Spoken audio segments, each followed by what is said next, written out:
there are still places where every breath becomes a physical effort for the human body. Heights where the available oxygen is far below what your lungs are accustomed to, and where temperatures can shift dramatically between night and day. For many of us, this environment feels unsettling, almost impossible to endure.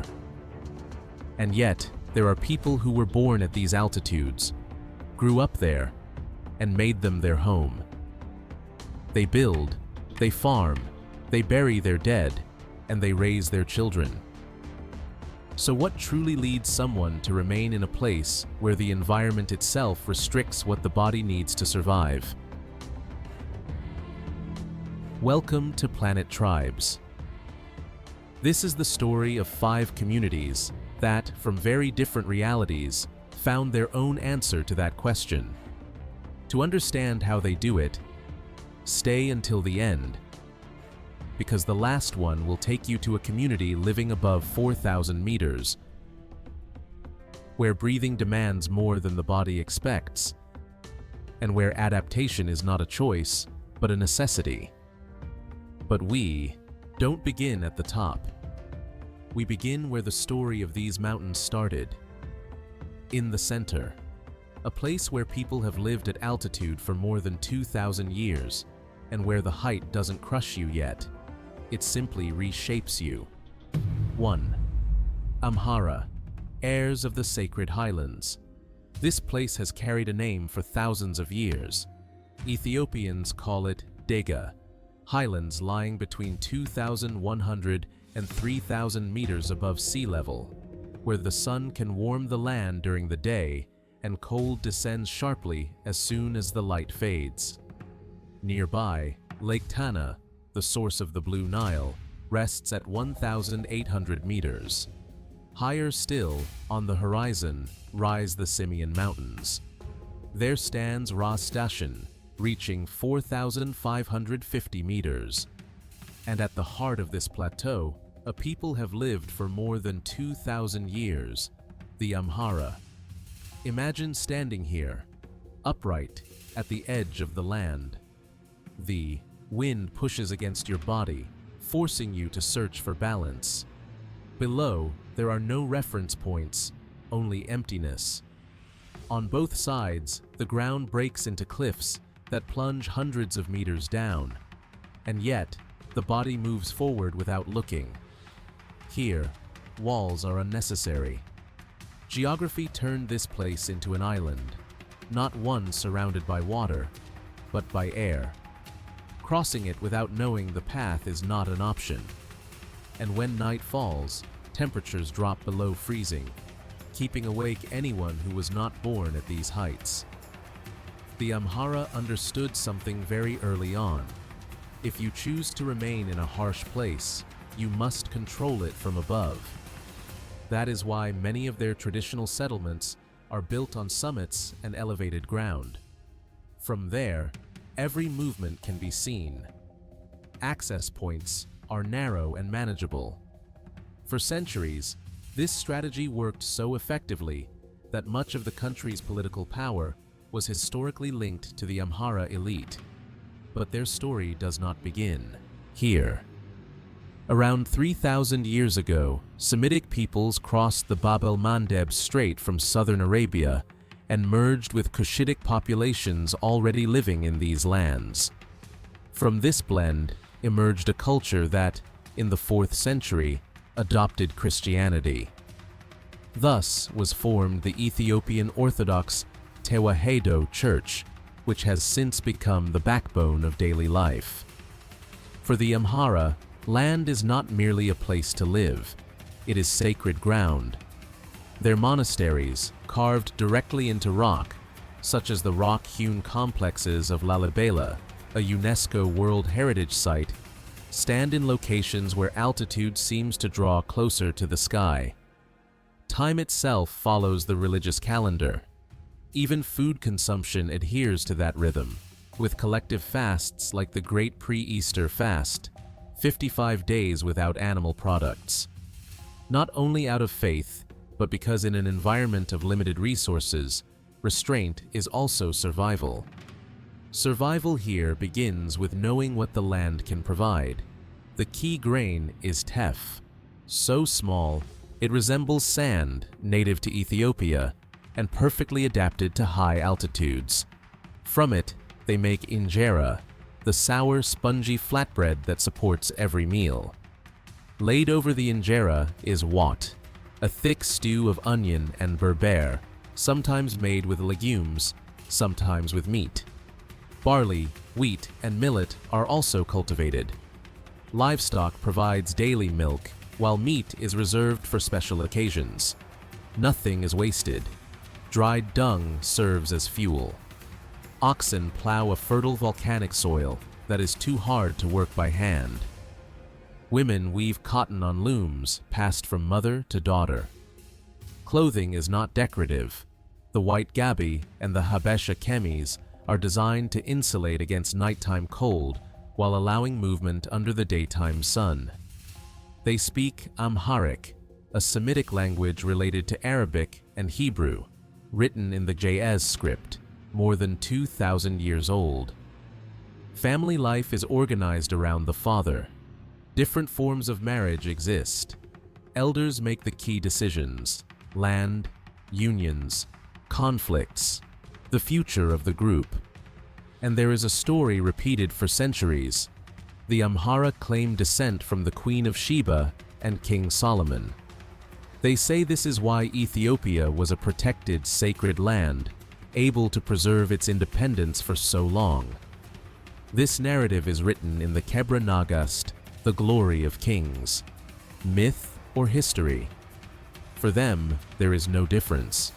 It is part of who they are. But remaining in a place like this comes at a cost.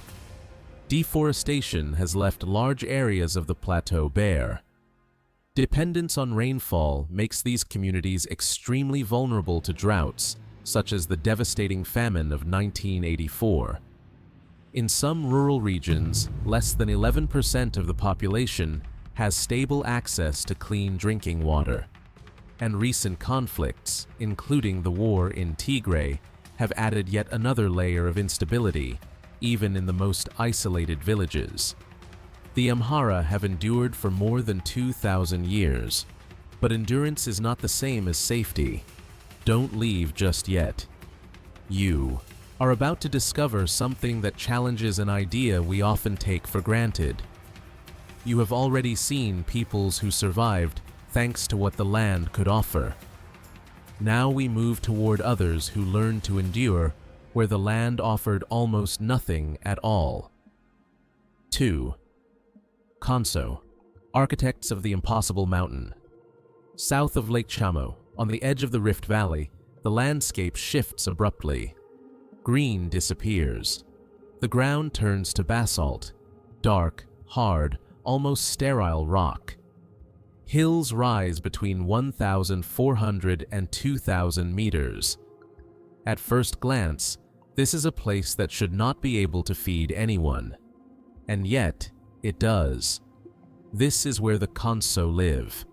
Imagine, for a moment, holding a stone and placing it on top of another, and repeating that gesture every day, for years, across generations.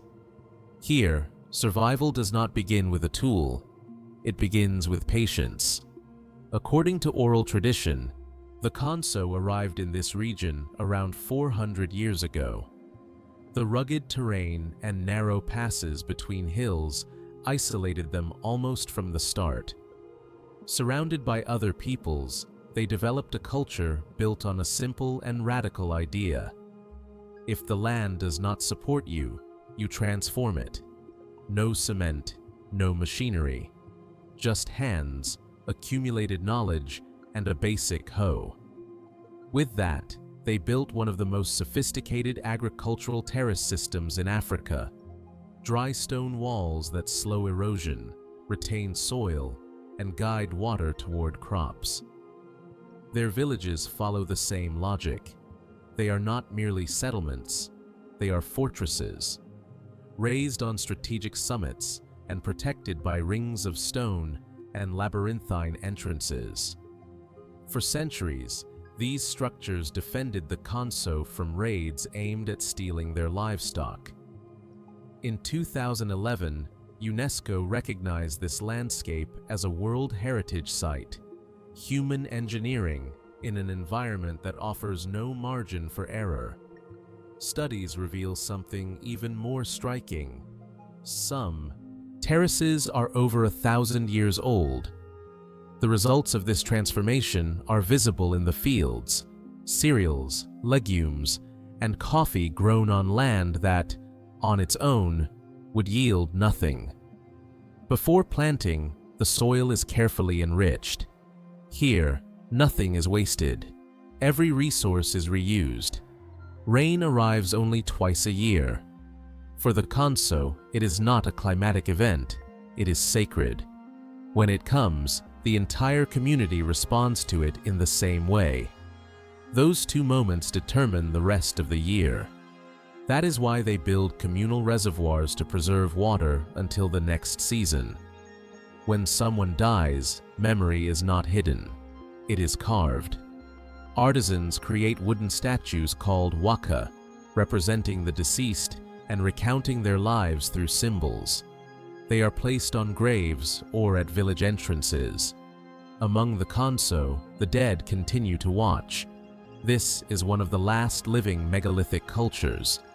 Large stones mark generations of leaders and are raised collectively.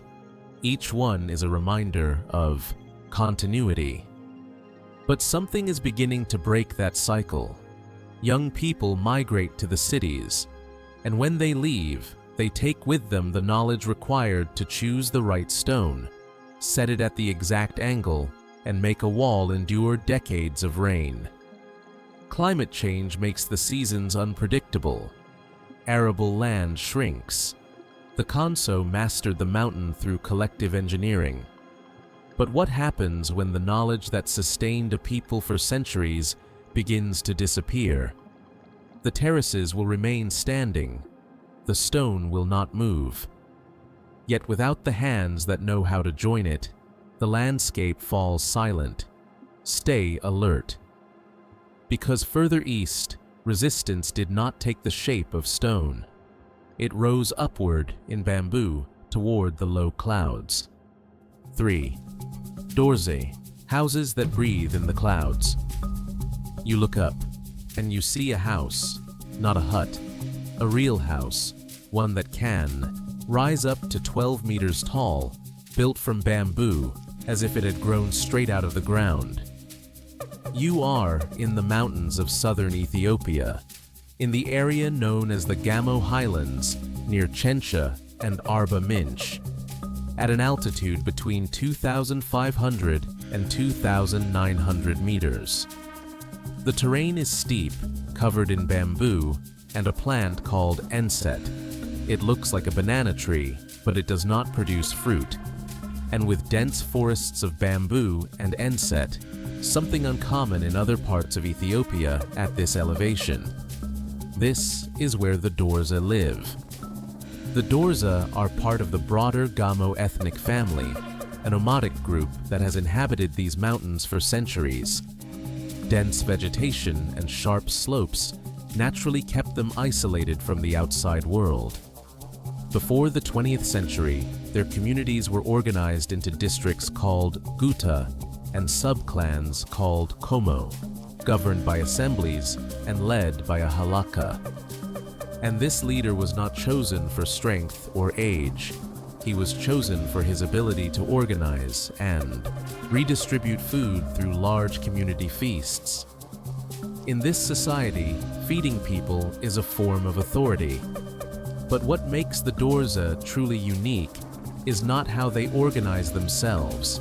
It is what they build. Their homes have no central supporting post. The structure rises from vertical bamboo, wrapped with bamboo split into 3 strips, enset leaves, and grass. The process resembles basket weaving, scaled up into architecture. A team of 3 or 4 masters, always men, with knowledge passed down from generation to generation, needs roughly 2 weeks to complete one. Built properly, it can last 60 to 80 years. And when termites consume the lower part, the house does not collapse. It rises, literally. It is moved to another spot. Nothing is torn down. Nothing is rebuilt. You enter bent forward, leaving daylight behind. You pause for a second as your eyes adjust. At the center, a fire burns slowly, and warmth begins to wrap around everything. The smoke does not sting. It spirals upward and slips through tiny gaps in the bamboo, placed there on purpose. You take a few more steps and notice the living floor. On the lower level, separated by a simple partition, cows and chickens move calmly beside the family. This is not neglect. It is design. The animal's heat rises and insulates the upper space, where people sleep. You step back outside and look up at the house from below. Its silhouette curves naturally, tall and rounded. From a distance, it resembles an elephant, a bulging upper section, and a front porch projecting like a trunk. It is not a symbol, not a tribute. It is simply the shape bamboo takes when you build without forcing it. Here, an idea is not imposed on matter. Nature sets the form. The Dorze follow it. The most characteristic food of this people is called Konso. It comes from enset, the plant that looks like a banana tree but produces no fruit. The process is long. The stalk is cut, pounded, fermented underground for months. Then, cooked on a hot plate until it becomes a dense, sticky bread. The method is so complex that the Dorze consider it one of their most valuable forms of knowledge. They also grow wheat, barley, sorghum, potatoes, and maize. The Dorze are also weavers. Men and women produce cloths called shama, known for their colors and patterns. Hand-spun cotton insulates better than industrial cotton, and in temperatures that swing from cool mornings to midday warmth, those textiles allow the body to adapt. At ceremonies, animal skins are offered to guests, in some cases inherited leopard skins, now rare and carrying high symbolic value. In this community, hospitality is not courtesy, it is obligation. The most important celebration of the year is called Masikala. It coincides with the end of the growing season and the beginning of the Ethiopian New Year in September. The community gathers to give thanks to Tosa, the local name for God, for the year's blessings. Today, a large part of the Dorze belongs to the Ethiopian Orthodox Church, yet Masikala rituals remain. Christian culture and ancestral culture do not replace one another. They coexist. They speak the Dorze language, part of the Omotic branch of southern Ethiopia. Around 29,000 native speakers, according to the 1994 census. The language is passed on orally within families, and there is a tradition that reveals how this people understands life. When two people marry, they do not live together immediately. They separate, sometimes for months, sometimes for up to a year, until the woman becomes pregnant. Only then is the family confirmed, and the lineage can continue. In a society where continuity is everything, marriage does not end with the ceremony. It ends when the next generation is born. Dorze polyphonic music is another world. It includes vocal hocket techniques. Different singers alternate notes to create a shared rhythmic pattern. It is one of the most complex musical systems among the peoples of southern Ethiopia.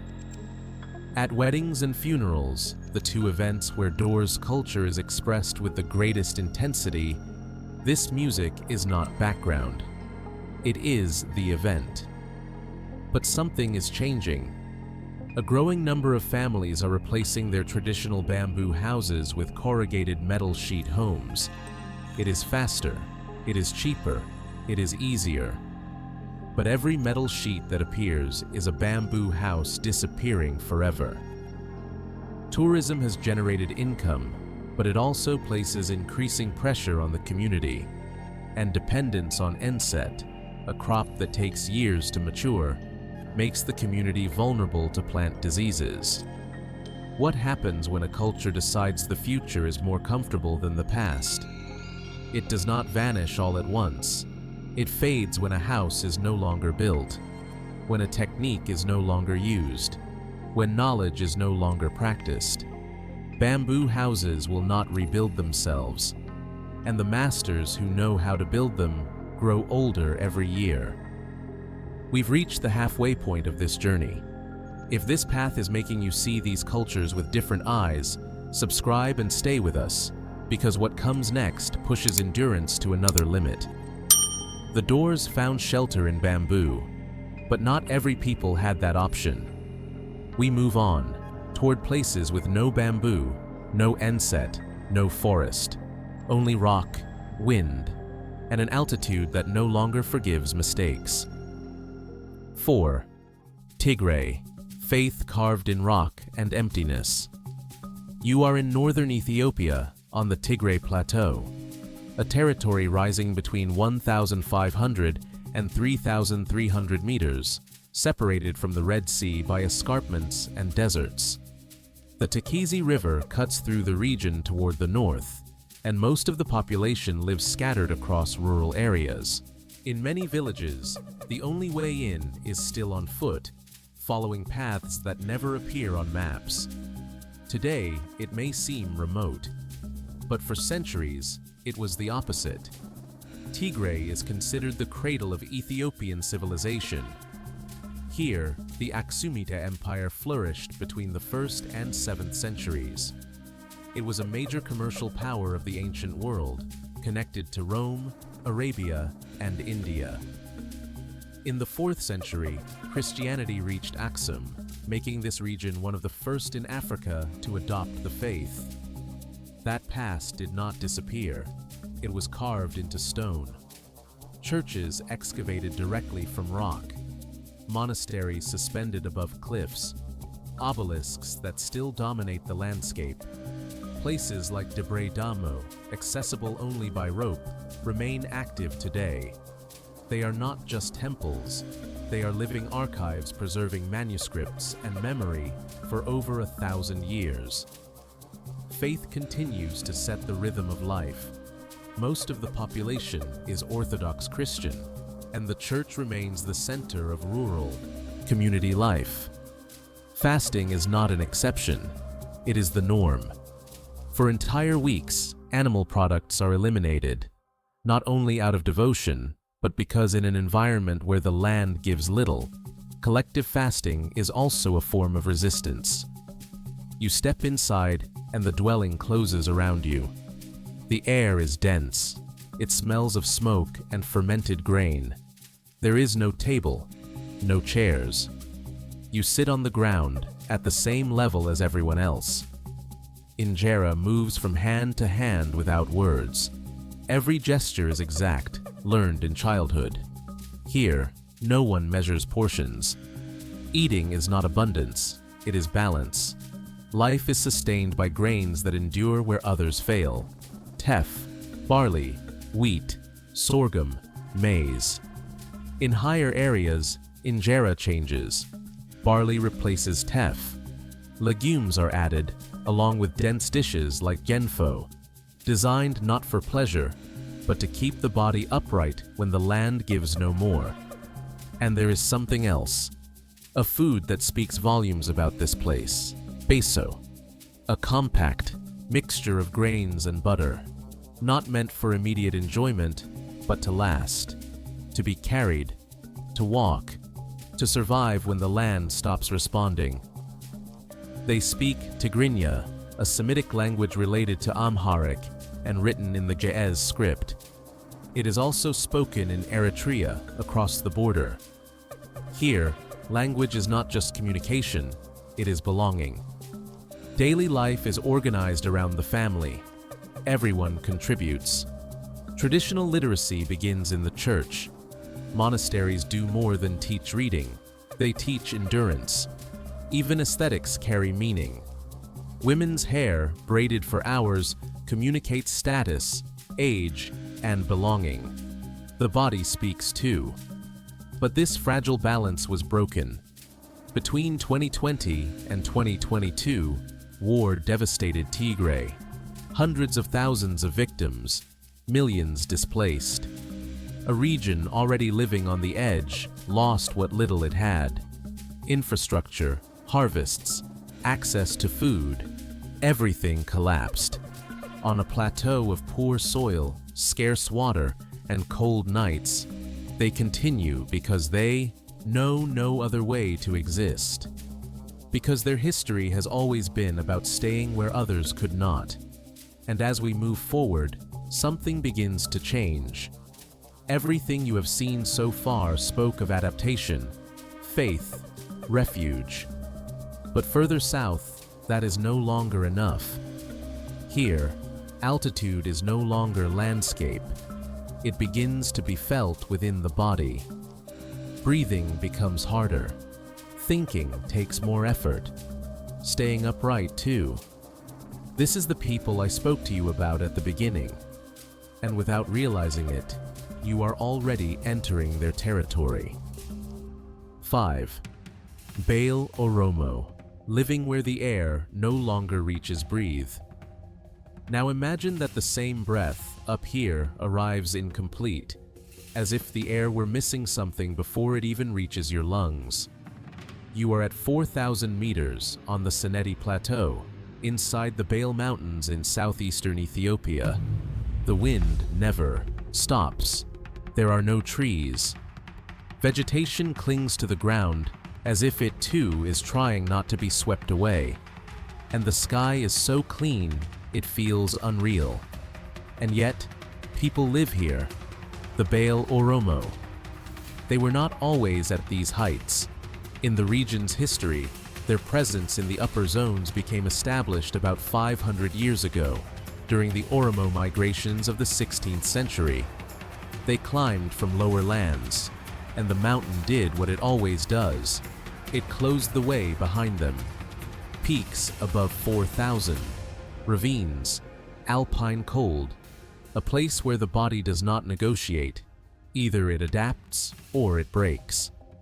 But what is most unsettling is that the story did not begin with them. In 2019, at Fincha Habera, above 3,350 meters, archaeologists found signs of human occupation from around 30,000 years ago, one of the oldest known testimonies of prolonged life at high altitude, before cities, before empires. Someone was already here, in this thin air, living with almost nothing. So what keeps you alive when breathing itself is work? In Bale, the answer has been movement, herding, milk, cheese, butter, and meat. Herds that climb in the favorable season and descend when cold turns into a threat. That vertical migration is not a habit, it is a system. Without it, pasture does not recover, and without pasture, there is no future. They also prepare foods like badina, millet bread, and E2, a spiced meat stew. And butter is not only food, it is reserve, exchange, survival. Here, clothing does not decorate, it protects. Thick blankets, full body weaves, layers designed for sub-zero nights, and a wind that punishes any mistake. Ornamentation, beads, bands, temporary markings, still speaks of age, status, and belonging, but it serves one task first, preventing the body from losing the little it can hold on to. Traditional homes, circular with thatched roofs, are built to withstand gusts and cold. Inside, the essential work continues: milk, cheese, butter. Domestic technology, passed down above all by women, mother to daughter. as if knowledge itself were another layer of warmth. And the bond with this landscape is not accidental. In Oromo identity, and in values like Oromuma, nature is not scenery, it is relationship. Peaks, rivers, valleys, places respected as spaces of meaning. In many communities, Islam blends with local traditions, and a minority maintains practices such as Wa Kefana, centered on Wakayu, the creator. They speak Afan Oromo, a Cushitic language written today with the Latin alphabet known as Kubi. And within Oromo tradition, there is a social and political system with centuries of history. Gada, organized by life stages and collective responsibilities. A powerful idea in a place where survival depends on the community.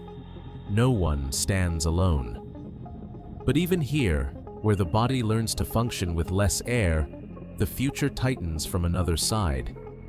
Alpine grasslands are changing. Seasons grow less predictable. In some areas, the relationship with the park and access to grazing zones becomes more tense. And when the land turns uncertain, everything else becomes fragile. So the final question is not only, how do they live with less oxygen? It is another, harder one. What happens when a people adapts to the air, but the ground shifts beneath their feet? The Bale Oromo have achieved something extraordinary, sustaining life where the human body should not perform the same way. But there are battles you cannot win with lungs or blood, and that is the next test. 5 peoples, 5 ways of remaining where the air begins to thin. You have not watched isolated feats. You have watched human decisions confronting the same limit. For the Amhara, height meant fertile ground and memory. For the Konso, rock became food. The Dorze raised homes that breathe with the mountain, while in Tigray, faith held on across a plateau that was never easy. And the Bale Oromo pushed the human body to a point where every breath demands more than it should have to give. In the end, it was not about resisting the air. It was about learning to live with less. And now the question is not which one impressed you most. The question is this: do you believe human beings should adapt to any environment? Or are there places where staying stops being survival and becomes sacrifice? Leave your reflection in the comments. Your voice shapes the direction. And if you feel, as we do, that this journey should not end here, write just 2 words: second part. That's how we'll know you're ready to keep exploring deeper, more remote places, and even more demanding. Thank you for making it to the end. If this journey made you see the world with different eyes, stay with us. Subscribe to PlanetTribes and share this documentary with people who still don't know these ways of living, enduring, and remaining. Because there are still stories that don't try to shock us, only to help us understand who we are when the environment turns everything against us. Remember, this journey is not over. It has only begun. See you at the next destination.